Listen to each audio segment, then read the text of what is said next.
J'ai une très bonne question à vous poser. Êtes-vous conscient que nous sommes tous des pécheurs? La parole de Dieu va mettre la lumière sur cette question aujourd'hui même à l'émission À travers la Bible.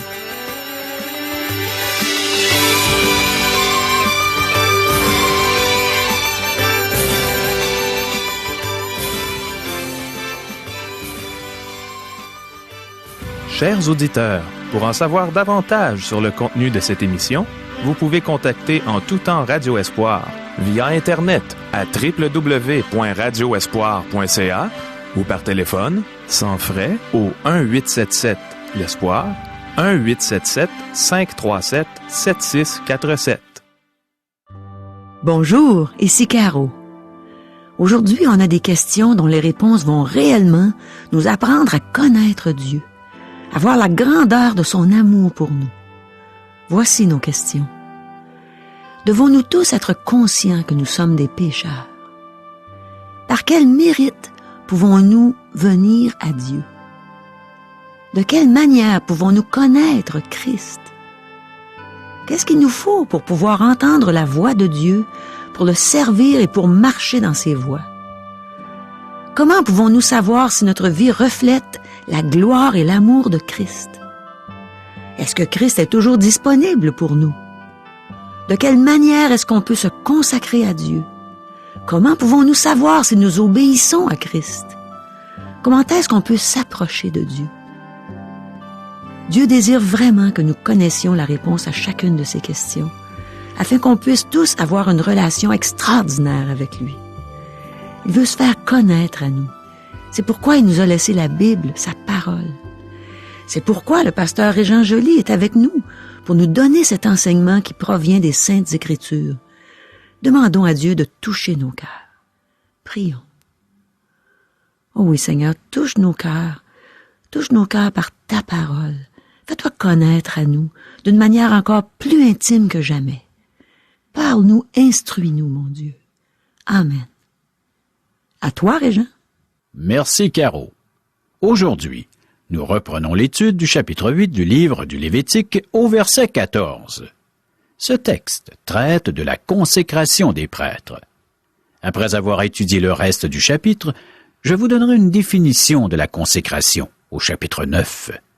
J'espère que nous nous rendrons jusque-là aujourd'hui, car nous voulons progresser. Et j'espère que c'est votre cas, votre désir à vous aussi. Des versets 14 à 30, nous avons la purification d'Aaron et des prêtres par le sang des sacrifices. Chers amis, débutons notre lecture. Lévitique chapitre 8, verset 14. Il fit approcher le taureau expiatoire, et Aaron et ses fils posèrent leurs mains sur la tête du taureau expiatoire. Le taureau était le sacrifice d'expiation du souverain sacrificateur. Les 4 fils d'Aaron ont pu aussi se l'approprier comme sacrifice d'expiation. Leurs péchés sont transférés au taureau. C'est ce que signifie l'imposition des mains sur la bête. Dieu leur a fait comprendre clairement qu'ils étaient des pécheurs, même s'ils étaient à son service. Il l'a gravé sur leur cœur.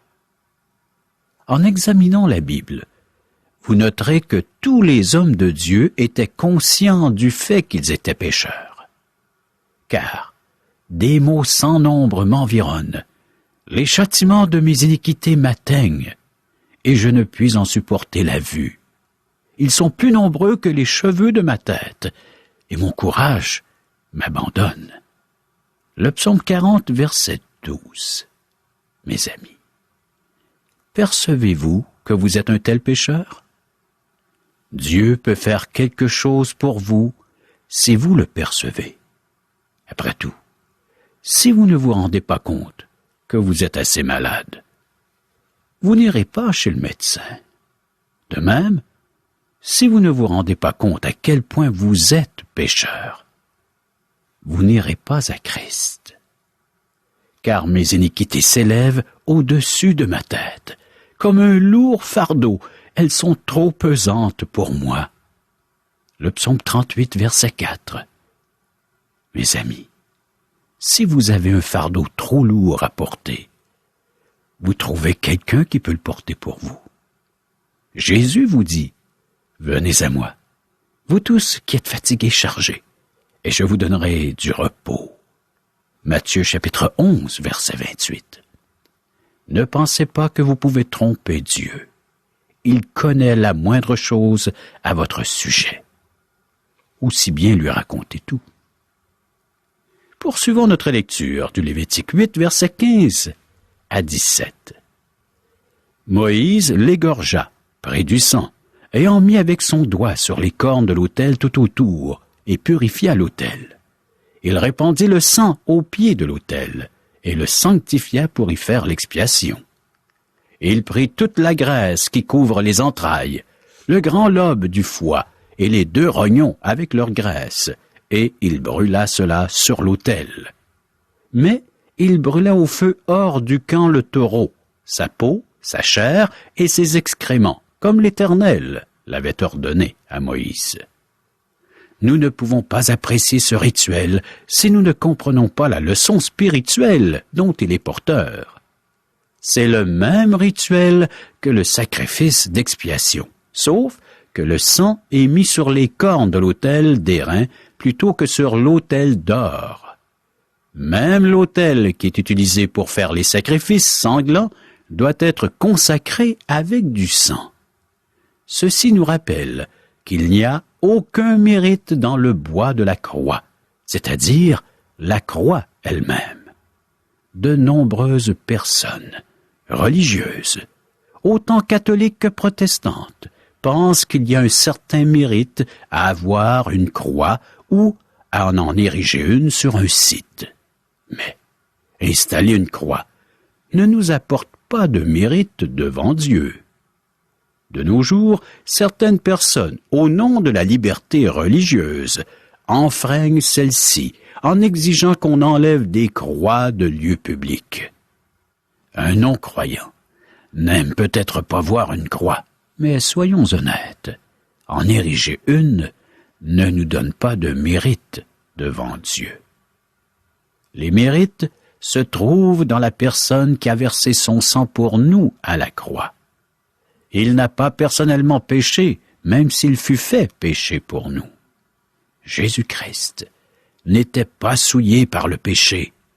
Selon la volonté de Dieu, il fut fait péché pour nous, même s'il était séparé des pécheurs. Maintenant, nous sommes rendus au verset 18, mais je ne lirai pas les détails du rituel, qui sont ceux de l'Holocauste, car nous les avons déjà vus.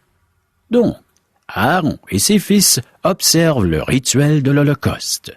Ce rituel a suivi celui de l'offrande d'expiation.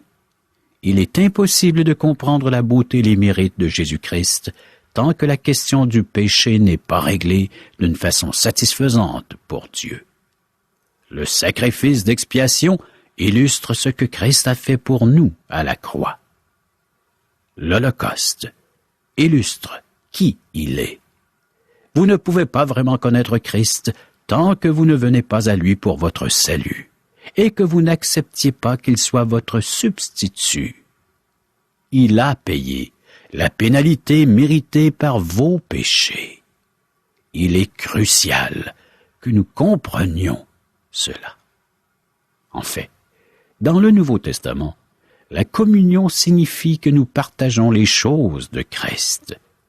Les prêtres devaient pénétrer dans le lieu saint pour en apprécier toute la beauté. L'extérieur n'avait rien d'extraordinaire.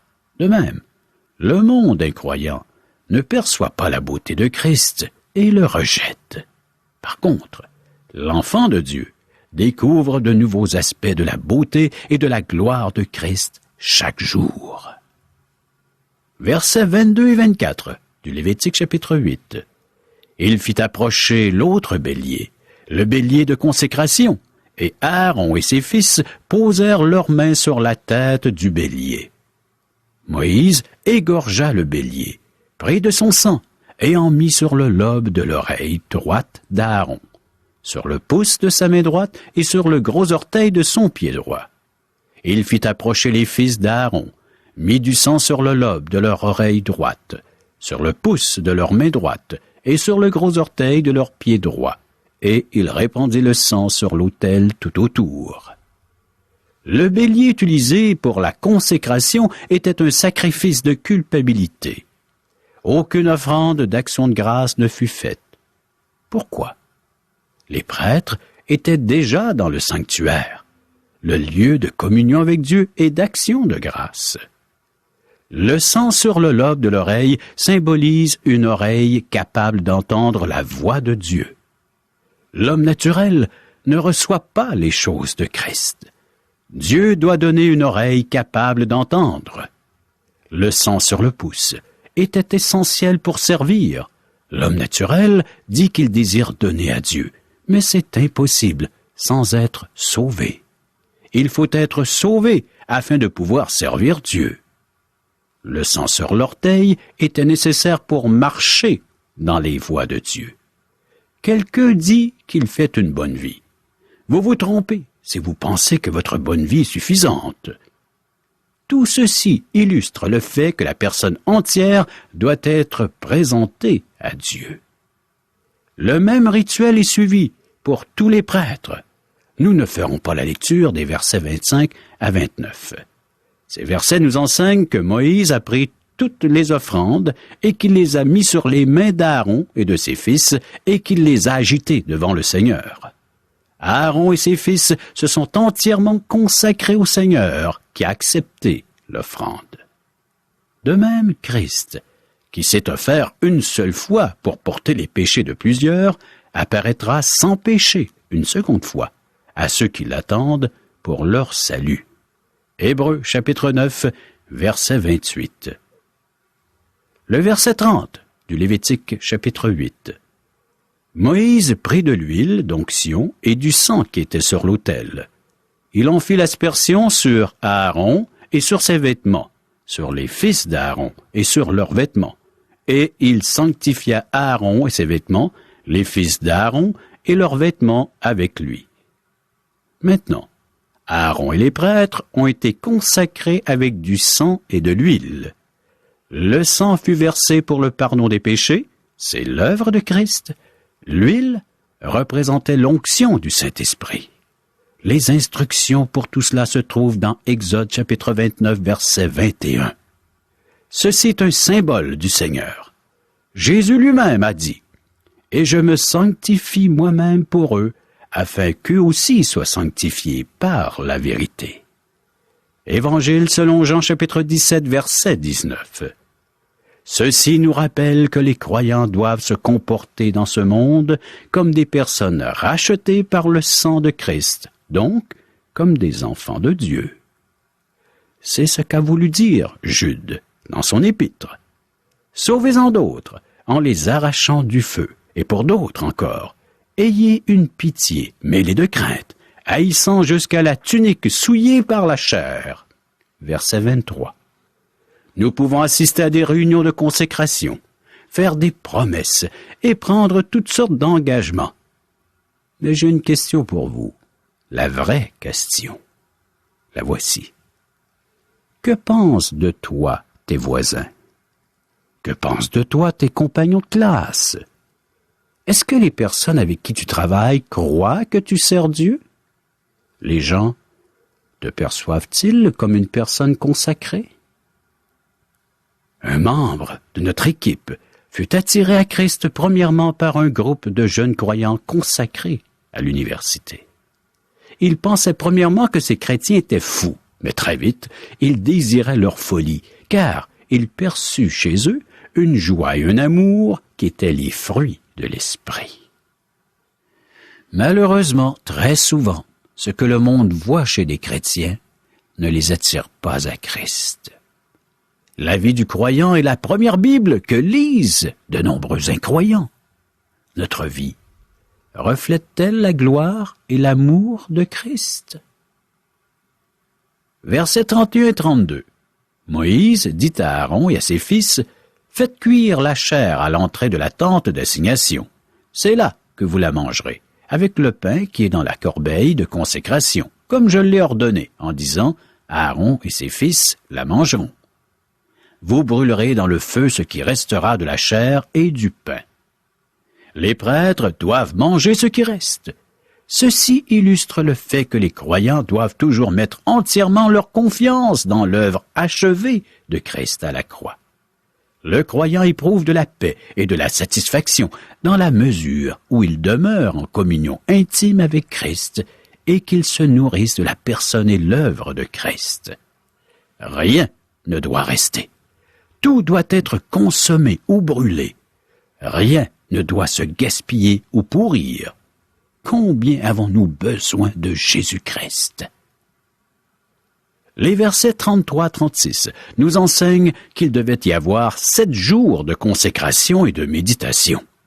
Les prêtres devaient demeurer continuellement devoir à l'entrée du tabernacle. C'est comme Jésus-Christ, notre souverain sacrificateur, qui est toujours vivant pour intercéder pour nous. Si nous nous réveillons au milieu de la nuit, nous pouvons venir à lui dans la prière. Il est là pour nous. Si nous nous trouvons dans une situation difficile et inquiétante, Christ est là. Il est toujours là. Il est toujours disponible. Ce chapitre se termine en soulignant encore une fois que tout cela fut fait d'après les ordres donnés par l'Éternel. Nous verrons pourquoi il a fait cela au prochain chapitre. Nous passons maintenant au chapitre 9, qui est très intéressant, car Aaron et ses fils sont initiés au rôle de sacrificateurs et nous y trouvons tous les détails au sujet du service quotidien observé au tabernacle. Excepté pour la fête d'expiation, très peu de détails sont donnés ailleurs dans la Bible au sujet du rituel quotidien des prêtres. C'est ici que les prêtres le sont devenus pour la première fois. Il n'était pas suffisant de descendre d'Aaron. Il fallait aussi être consacré pour devenir sacrificateur. Le mot hébreu pour consécration signifie remplir les mains. Cela signifie que nous venons à Dieu les mains vides. Se consacrer, ce n'est pas promettre de devenir missionnaire ou de faire autre chose pour le Seigneur. Se consacrer, c'est venir à Dieu les mains vides et lui demander, « Seigneur, que veux-tu que je fasse? » Dieu remplit alors nos mains et il nous indique sa volonté. C'est ça la consécration. Trop de personnes pensent qu'il faut apporter quelque chose à Dieu pour être consacré. Certaines personnes pensent qu'elles donnent beaucoup à Dieu lorsqu'elles se consacrent et se donnent à Dieu. En fait, mes amis, nous ne lui donnons pas grand-chose. Lorsque je me suis consacré, Dieu a reçu un paquet de péchés. C'est tout. Se consacrer, selon le mot grec utilisé dans la Septante, traduction grecque de l'Ancien Testament, se consacrer signifie la fin ou le but. Se consacrer, c'est accomplir l'œuvre que Dieu nous a réservée. Nous accomplissons le but pour lequel nous sommes nés, celui de compléter le corps de Christ. Christ est venu sur terre afin d'accomplir la volonté de Dieu en nous conduisant à sa gloire. Il convenait, en effet, que celui pour qui et par qui sont toutes choses, et qui voulait conduire à la gloire beaucoup de fils, éleva à la perfection par les souffrances, le prince de leur salut. Hébreux chapitre 2 verset 10. Jésus était consacré, et il agissait avec un but. En effet, la loi établit souverain sacrificateur des hommes sujets à la faiblesse, mais la parole du serment, qui a été fait après la loi, établit le Fils qui est parfait pour l'éternité. Hébreux chapitre 7 verset 28. Dans ce chapitre, c'est le rôle de Christ qui est illustré, pas nos attributs. Nous voyons Jésus accomplir la mission que Dieu lui a confiée. Lévitique chapitre 9 versets 1 et 2. Le 8e jour, Moïse appela Aaron et ses fils et les anciens d'Israël. Il dit à Aaron, « Prends un jeune veau pour le sacrifice d'expiation et un bélier pour l'holocauste, l'un et l'autre sans défaut, et sacrifie-les devant l'Éternel. » Encore une fois, ce sont les instructions de Dieu qui sont exécutées. Les instructions des 7 jours furent suivies, et maintenant, le 8e jour, Aaron commence son travail de souverain sacrificateur. Le 8e jour est le premier jour de la semaine, et c'est le jour où Jésus est ressuscité d'entre les morts. Christ entreprit son rôle de souverain sacrificateur après sa mort et sa résurrection. Hébreux chapitre 8 verset 14, Hébreux chapitre 9 verset 10 à 12 affirme que si Christ était sur terre, il ne pourrait pas être notre souverain sacrificateur. C'est après être monté au ciel qu'il est devenu souverain sacrificateur dans le tabernacle, qui n'a pas été fait de main d'homme. C'est en offrant son propre sang qu'il a pu pénétrer ce lieu très saint. Aujourd'hui, nous avons le souverain sacrificateur parfait, et qui, après avoir été élevé à la perfection, est devenu pour tous ceux qui lui obéissent l'auteur d'un salut éternel. Hébreux, chapitre 5, verset 9. Nous obéissons à Christ lorsque nous le croyons et que nous mettons en lui notre confiance. Pour obéir à Christ, il faut premièrement devenir croyant et chercher à faire sa volonté. C'est là la consécration, mes amis. Venir à Christ les mains vides et recevoir de lui les instructions. Il faut être prudent avec la question de consécration, mes amis. Les cérémonies de consécration ne m'impressionnent pas. J'ai vu des chrétiens capables de choses méchantes se lever et prononcer les plus belles paroles lors de cérémonies de consécration. C'était tendre, émotionnel et très, très hypocrite. Puissions-nous appartenir vraiment à Christ comme nous le devrions. Versets 3 et 4. Tu parleras aux enfants d'Israël et tu diras, prenez un bouc pour le sacrifice d'expiation, un veau et un agneau, âgés d'1 an et sans défaut pour l'holocauste, un bœuf et un bélier pour le sacrifice d'action de grâce, afin de les sacrifier devant l'Éternel, et une offrande pétrie à l'huile, car aujourd'hui, l'Éternel vous apparaîtra. Nous avons ici un sacrifice d'expiation, un holocauste et un sacrifice d'action de grâce. Voilà le chemin pour nous approcher de Dieu. La mort de Christ, suivie de l'intercession de notre souverain sacrificateur à la droite de Dieu. Dieu devait apparaître ce jour-là, ce qui confirme cette vérité. Aaron fait un sacrifice d'expiation et il suit les instructions méticuleusement. Pourquoi est-ce que le sacrifice d'expiation est fait en premier? Lorsqu'on a présenté les offrandes, on débutait par l'holocauste pour terminer avec le sacrifice d'expiation. Bien, les offrandes furent présentées premièrement selon la perspective de Dieu. Maintenant, c'est l'homme qui s'approche de Dieu, et cela se fait de son point de vue. C'est en tant que pécheur que l'homme s'approche de Dieu. Nous sommes pécheurs, et la question du péché doit être réglée avant que nous puissions approcher Dieu. Lévitique 9, versets 22 à 24. Aaron leva ses mains vers le peuple, et il le bénit. Puis il descendit après avoir offert le sacrifice d'expiation, l'holocauste et le sacrifice d'action de grâce. Moïse et Aaron entrèrent dans la tente d'assignation. Lorsqu'ils en sortirent, ils bénirent le peuple, et la gloire de l'Éternel apparut à tout le peuple. Le feu sortit de devant l'Éternel et consuma sur l'autel l'holocauste et les graisses. Tout le peuple le vit, et ils poussèrent des cris de joie et se jetèrent sur leurs faces. Chers amis, le seul et unique moyen par lequel vous pouvez entrer en la présence de Dieu, c'est par Christ. Prochaine émission, Lévitique 10. Merci, Régent. Je suis contente de savoir que même les grands hommes de Dieu étaient conscients qu'ils étaient des pécheurs. Ils ont dû faire ce que j'ai fait eux aussi, c'est-à-dire se repentir et recevoir Christ comme sauveur.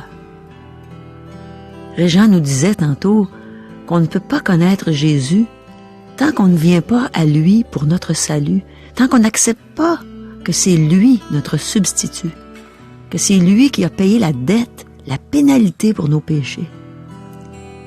Je me souviens quand j'étais toute jeune, quand je n'étais pas encore trop endurcie par le péché, je cherchais à connaître Jésus. Je posais des questions à des gens que je croyais religieux et ils n'avaient jamais de réponse pour moi. J'étais très déçue et j'ai vieilli et j'ai cessé de chercher Dieu, de chercher à le connaître. Mais plus tard, j'ai rencontré une personne dont la vie reflétait la gloire et l'amour de Dieu. Juste par la manière dont elle vivait, elle me redonnait ce désir de mon enfance, celui de connaître Dieu, de connaître Jésus, le Fils de Dieu, Dieu fait homme. Cette personne était consacrée à Dieu. Elle ne disait pas qu'elle l'était, mais sa vie le démontrait. Je pouvais facilement voir qu'elle possédait un amour qui ne ressemble pas à celui du monde, une joie qui dépassait les plaisirs du monde, une paix qui surpassait toute intelligence, comme nous l'enseigne la Bible. Et je me suis mise à lui poser des questions. Et même si elle n'avait jamais pris de cours de théologie, elle était capable de me donner des réponses satisfaisantes, des réponses qu'enseigne la Bible, la parole de Dieu. Et elle m'a fait voir que Christ était disponible pour moi, qu'il avait souffert pour moi, qu'il était mort sur la croix pour moi, et qu'il était ressuscité glorieux, qu'il était monté au ciel, qu'il était prêt à intercéder auprès du Père pour moi, si je mettais toute ma confiance en lui pour le salut qu'il m'offrait. Jésus a frappé à la porte de mon cœur. J'ai ouvert la porte et tout simplement, il est entré. Il m'a sauvé. Il m'a donné la vie éternelle parce que j'ai cru que c'était pour moi qu'il était mort sur la croix. Quand j'ai reconnu que j'étais une pécheresse perdue et incapable de me sauver moi-même, quand je lui ai demandé de me sauver, il l'a fait. C'est aussi simple que ça. Mon ami, Jésus t'aime, toi aussi. Peu importe qui tu es. Ce n'est pas juste pour moi qu'il est mort sur la croix. C'est pour toi. Peut-être que tu te penses trop pécheur pour qu'il puisse te pardonner tout le mal que tu as fait. Peut-être que tu penses que tu n'es pas assez un grand pécheur, que tu n'as pas besoin. Mais on est tous pécheurs et on a tous besoin du salut que Dieu donne gratuitement. Alors je t'encourage à ouvrir la porte de ton cœur, à laisser Jésus entrer. Il veut te sauver, il veut te donner la vie éternelle. Est-ce que tu crois en Jésus? Crois-tu que c'est pour toi qu'il est mort sur la croix? Mais demande-lui de te sauver. Demande-lui cette vie éternelle qu'il donne à tous ceux qui croient.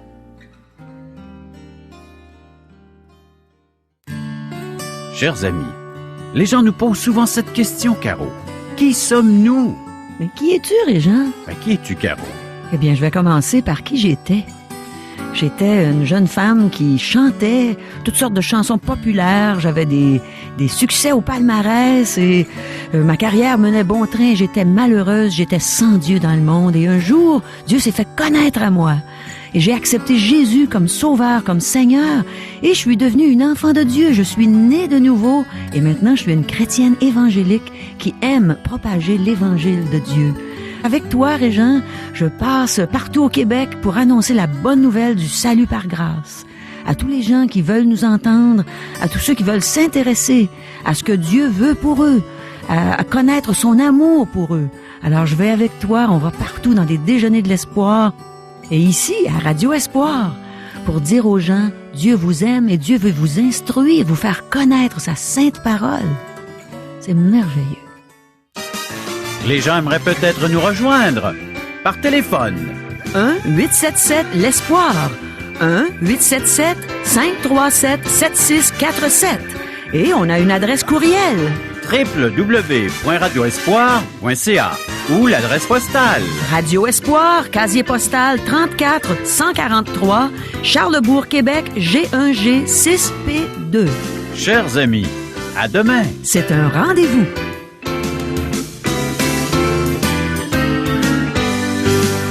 Cette émission vous a été présentée par Radio Espoir.